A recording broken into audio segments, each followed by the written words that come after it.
قام فخامة الأخ الرئيس علي عبد الله صالح رئيس الجمهورية بزيارة للشاعر وليد الرميشي في المستشفى الذي قامت عناصر من أحزاب اللقاء المشترك بقص لسانه نتيجة تعبيره عن رأيه وإلقائه قصيدة شعرية لم تعجبهم.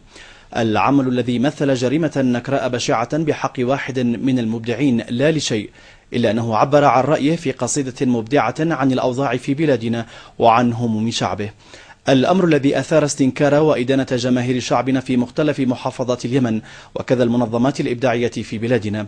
وقد اطمأن فخامة الأخ الرئيس على صحته في المستشفى وعلى ما يقدم له من رعاية طبية، ووجه بسرعة نقله إلى الخارج للعلاج. وقد أكد الأطباء المشرفون عليه أن هناك أملا في إمكانية علاجه وإجراء عملية جراحية يمكن من خلالها استعادته النطق بإذن الله.